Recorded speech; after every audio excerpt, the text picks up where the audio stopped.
WWE star arrested during a traffic stop in Detroit. Tonight, brand new body cam video we just received to get our first look at the moments that put him behind bars. Breaking right now, a former WWE superstar charged in a deadly crash is headed back to jail. I just hope that the hearing goes okay and then I can get back to my house and move on with my life. That's all I want. I mean, I don't want any trouble. I just want my life back. I don't even have that now.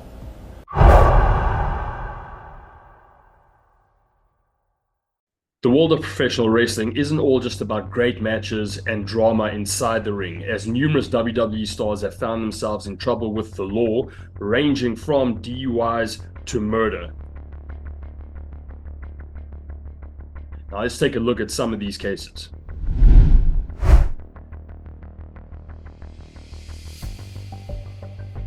Matt Hardy, alongside his brother Jeff, who also makes this list unfortunately, rose to prominence as part of the Hardy Boys, drawing critical acclaim for their feud with Edge and Christian back in 1999. However, in 2011, he was arrested and charged with DUI, and then again days later charged on various drug possession charges following a raid at his home. Guilty as charged. And in 2014, Hardy and his wife were both arrested at a Virginia motel following a domestic dispute.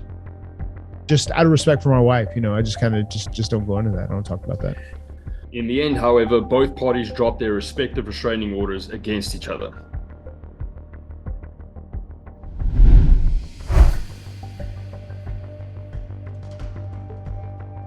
Kurt Angle famously won the gold medal in the 1996 Olympic Games and is both a WWE and TNA Hall of Famer.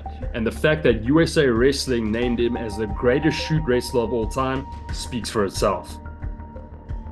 Angle, however, has faced several DUI charges since 2007, and a lot of his troubles can be attributed to not just alcohol, but painkiller addiction, stemming from his neck injuries, including several breaks and multiple surgeries.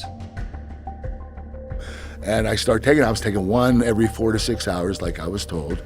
But after a while, you build a tolerance and one doesn't work anymore. Then you have to take 2, and 2 led to 4. But I was taking 65 extra drinks like in a day. Thankfully, Kurt Angle committed to rehab in 2013 and has been clean ever since.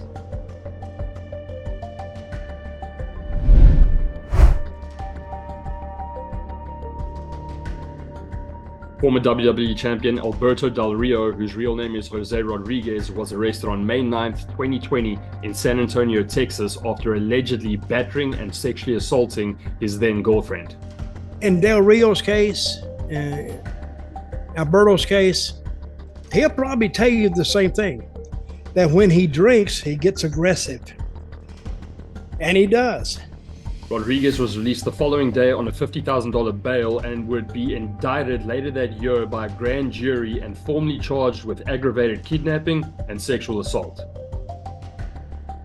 His trial was delayed several times until the charges were ultimately dropped on December 10th, 2021. Come on, people, like seriously. Why? What's in you to continue to want to accuse a man that didn't do absolutely anything?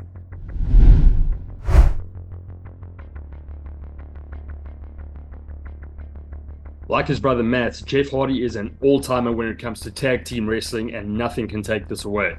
Also, like Matt, Jeff has found his share of trouble along the way, and if this were a competition for run-ins with the law, the younger Hardy would have the slight edge. Total denial. Jeff was in total denial. Like a lot of substance abusers, he just didn't perceive that he had a big problem.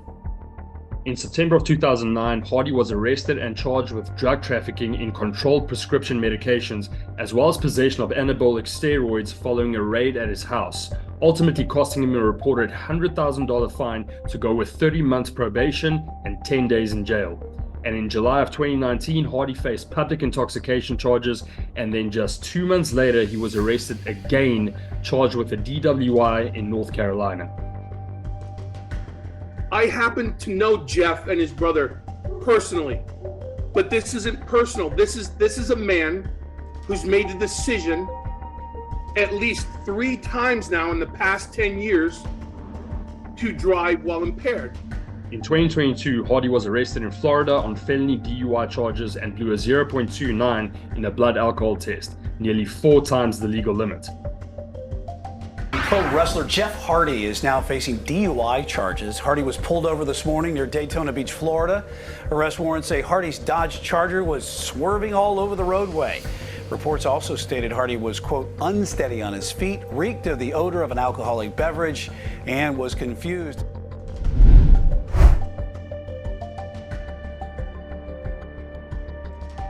Brett DiBiase spent 3 years under WWE contract, spending the majority of that time competing on the predecessor developmental brand Florida Championship Wrestling. The third-generation wrestler, DiBiase is the son of the $1 Million Man Ted DiBiase, the grandson of Iron Mike DiBiase, and brother to Ted DiBiase Jr. and Mike DiBiase. In 2009, after making appearances at SummerSlam and the subsequent episode of Raw as part of The Legacy, which featured Ted Jr., Randy Orton, and Cody Rhodes' ongoing storyline, DiBiase was sent back to FCW and did not reappear on WWE television.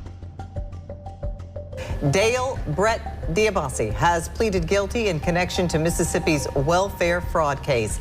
That word comes from Haynes County District Attorney Jody Owens. After training as a referee briefly before deciding to retire later in 2011 due to knee injuries, DiBiase would fade from the limelight until recent years when he was indicted on various violations involving fraud and embezzlement in connection to a case involving the state of Mississippi's welfare funds.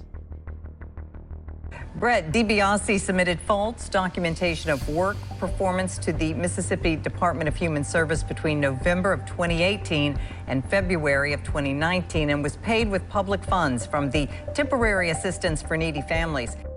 Ted Sr. and Ted Jr. were also charged, with Ted Sr. being made to pay back more than $720,000 in misused funds, with Ted Jr. still facing several charges of conspiracy, wire fraud, money laundering, and more. You got anything to say, Ted? No, he doesn't. Hey, Jesus loves you, brother. God bless you, man. Is that all you got to say, Ted? That's it, buddy. You're accused of stealing millions of dollars from poor people in Mississippi. Brett cut a deal with the prosecutors, pleading guilty to a charge of making fraudulent statements about the welfare fund and paying a hefty fine, but has also since pled guilty to conspiracy to defraud the United States and awaits sentencing there, facing up to 5 years in prison.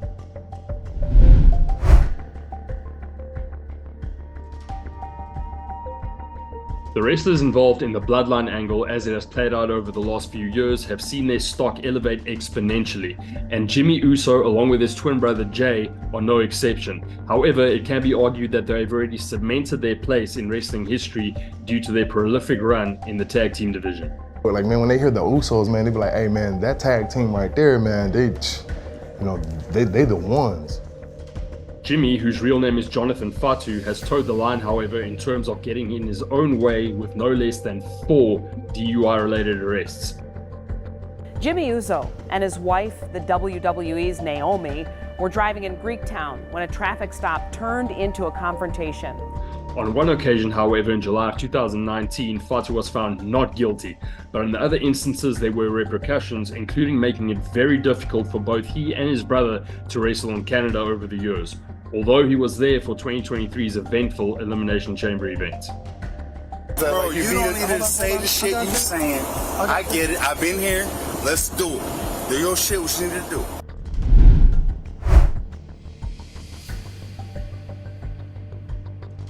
To say that Scott Hall's career encompassed the highest of highs and the lowest of lows would be an understatement. Battling alcoholism and substance abuse for the most part, it's amazing he was able to accomplish the things that he did. Like, obviously, in a lot of respects, because Scott had a lot of struggles. Scott Hall's brushes with the law began in 1983 when an altercation outside of a club in Orlando, Florida, ended with a man dead. Hall was charged with second-degree murder, shooting a man with his own gun after wresting it away from him. And although he claimed self-defense and the charges were dropped due to lack of evidence, it is well documented that the incident haunted Hall throughout his life. The PTSD of that was always, I used to tell Scott all the time, dude, alcohol's not your problem, it's your solution. Problem is what happened in the back of the fucking dollhouse. That's your problem. And rather than run down the laundry list of the rest of his legal troubles, it's probably more important to stress the fact that all of them had everything to do with his drug and alcohol problems.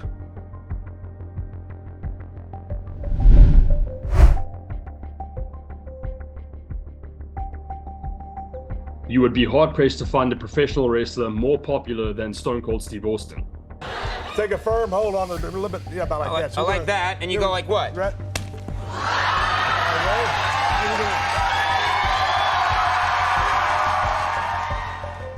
As the story goes, Austin's run as the anti-hero opposing the evil boss in Mr. McMahon was something that every average Joe and Jane could relate to, and to many he still remains the face of the Attitude Era to this day. But Austin too has had some issues with the law. Married in 2000 to former wrestling manager Deborah Marshall, the couple had enough of a dispute 2 years later in their Texas home for the police to be called, and enough evidence once they arrived for Austin to be charged with misdemeanor assault. Being married to Steve Austin, he was always nice too, until he would go into the steroid rage that would last, you know, for hours or days or whatever, you know, with being paranoid and all that. Ultimately, Austin pled no contest and was given a year of probation, a fine, and community service. The couple filed for divorce roughly a month after the incident, and that was made final early the next year. He actually slapped me, and then he threw me across the room. Wow. So then I had bruises on my face, and they had to cover them up on TV, and then I had to go to the doctor. When I got home, I thought my collarbone was broken.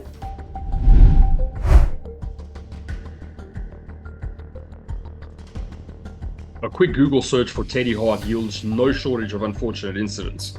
A member of the famed Hart family, Teddy became the youngest person ever signed by the then World Wrestling Federation, inking a developmental deal at 18. But that head start didn't last too long, as Teddy Hart was released soon afterwards, allegedly due to attitude issues.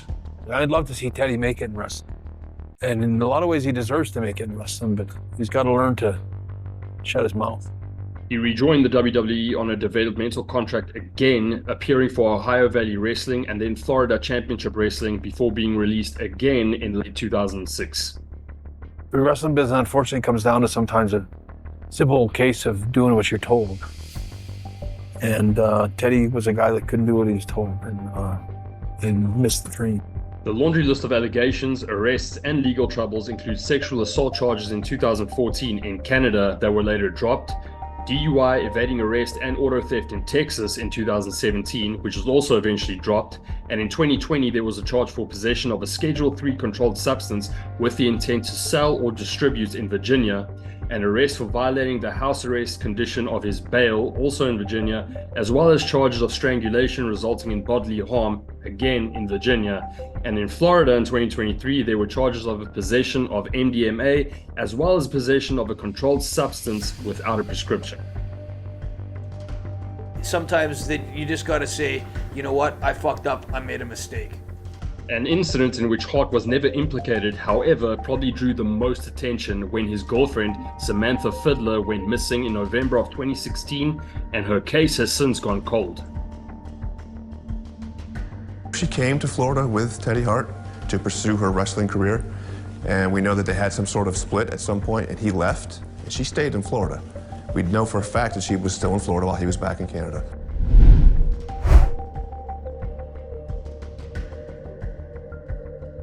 Back in December of 2023, WWE star Liv Morgan was pulled over and arrested in Sumter County, Florida, for the possession of a synthetic cannabinoid as well as the possession of marijuana. You've been smoking marijuana? Yes. Why do I smell marijuana? I have marijuana, but I wasn't smoking marijuana. Okay. You have a medical marijuana card? No, sir. Also, I need to post bail. Can you please work on that for me? Yes. Yeah, there was a vape in my car. I don't know whose vape was in my car, but there was a vape in my car, and so I'm being arrested for this vape. The felony charge for the possession of a synthetic cannabinoid was dropped less than 1 month later, and she paid a fine for the misdemeanor charge, which was for the possession of marijuana, and the case was ultimately closed in February. So it's just been ups and downs, but it's so up now, and I'm just enjoying it.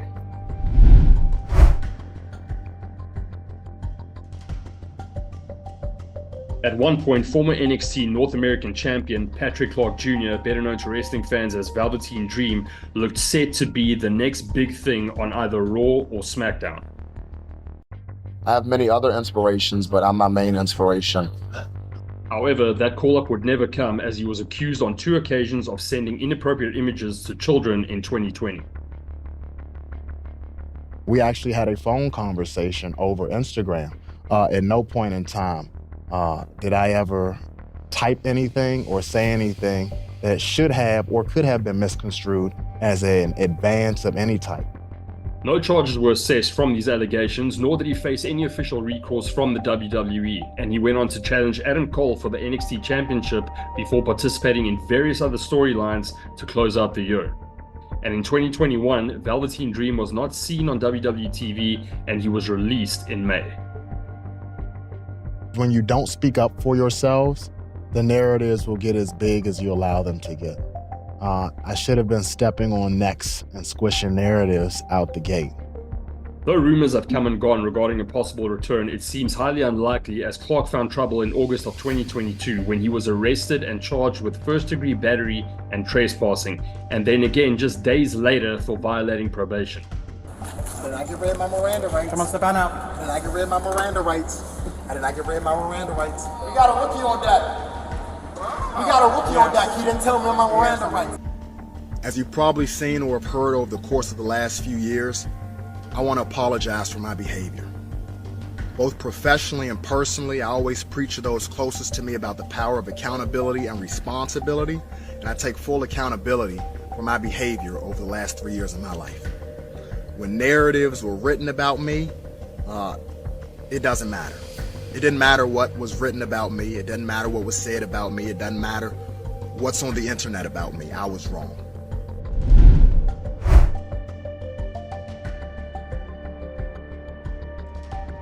Representing various wrestlers and tag teams over the years, Tammy Sytch, better known to wrestling fans as Sunny, would soar in popularity very quickly, even being named as the most downloaded woman on AOL in 1996.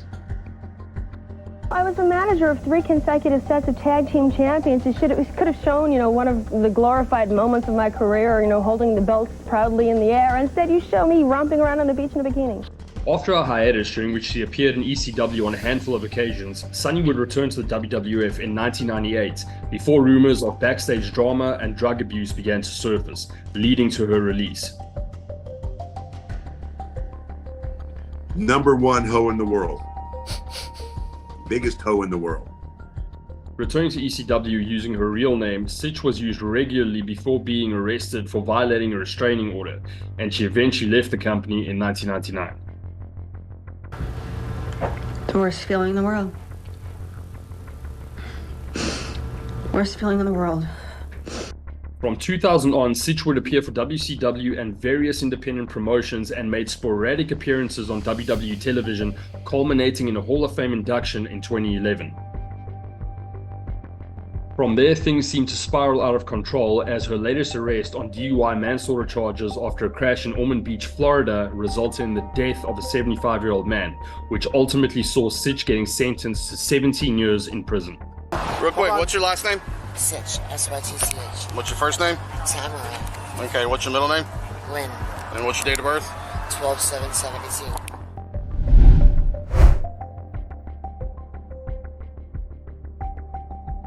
Before Chris Benoit's death, he seemed to have it all. The professional wrestler known as the Canadian Crippler was world famous and beloved by his fans. But on June 24th, 2007, the wrestler killed his family and then himself. There was no indication whatsoever that this man could possibly turn into this monster and do what he did. The murder-suicide shocked the wrestling world and beyond, and it prompted questions about the WWE's drug testing policy, Benoit's steroid use, and how his long wrestling career might have impacted his brain. Steroids may or may not have something to do with this. Other prescription drugs, other pressures in terms of his son and his wife. I don't know, and some of this perhaps we'll never know. I've done in-depth segments regarding the Chris Benoit murders, as well as the spectacular downfall of Tammy Sytch, better known as Sunny, and I'll drop the links in the description below.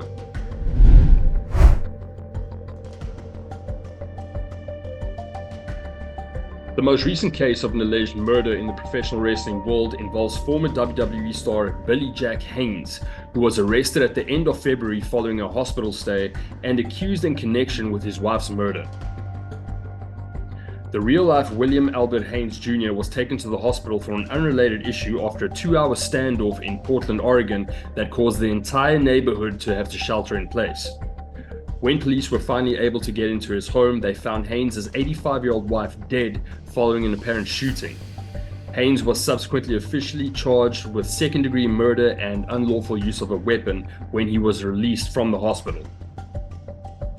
Former professional wrestler and Portland local William Haynes Jr., known in the ring as Billy Jack Haynes, is headed to jail. He's accused of killing his wife, 84-year-old Jeanette B. Kraft.